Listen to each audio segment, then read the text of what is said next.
Headline news 30 March फरायसा सानखौ एबसुआ थुलुंगाफुरियाव सानसेनि मेलगोनां हाबाफारिजों खुंफुंदों। बड'फा उपेन्द्रनाथ ब्रह्मनि 67थि जोनोम साननि लोब्बाय गुवाहाटीनि शंकरदेव कलाक्षेत्र हारिमुआरि न'ब्लाङाव फरायसा सान फालिथायखौ आसाम सरकारा फालिदों।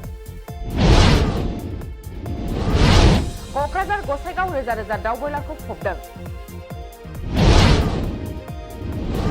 बड'फानि मुङाव फरायसा सान महरै फालिनांगौनि दाबिया गोलाव समसिम बाथ्राखौ बुंदों बिटिआरनि सीएम प्रमद बर' बिथाङा।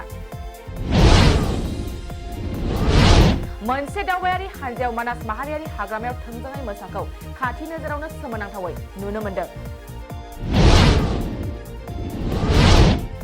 बड'फानि मुङाव फरायसा सान महरै फालिनो मोननाया जों साफ्रोमनिबो खाफाल गोनां होनना बुंथियो एम रन्जित बसुमतारी बिथाङा।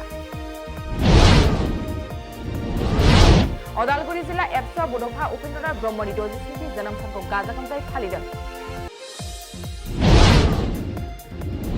नों आंनि बांला फाथि मिथा फाथि आंनि साम'खारि आंनि सबायखारि एलबामा ओंखारगोन। धेमाजि जिल्ला एबसु आरो गगामुग दख'रा एबसुआबो बड'फा उपेन्द्रनाथ ब्रह्मनि जोनोम सानखौ फालिदों। दिनै सानसेनि फोसावनाय दा हेडलाइन निउसाबो एसेनोसै गोजोन्थों। दख'ना जि जोम गाननो मोजां मोनग्रा बर' हौवा हिन्जावफोरनि थाखाय मोनसे जोबोरैनो गोजोनथाव खौरां।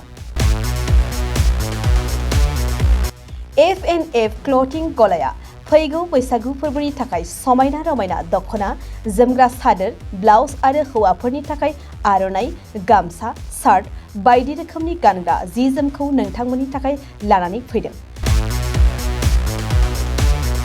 बेजों लोगोसेयैनो बर'नि जुलियाव नांगौ जानाय हौवा हिन्जाव गोदाननि गासै गानग्रा जोमग्राफोरखौबो बे गलायाव मोनगोन।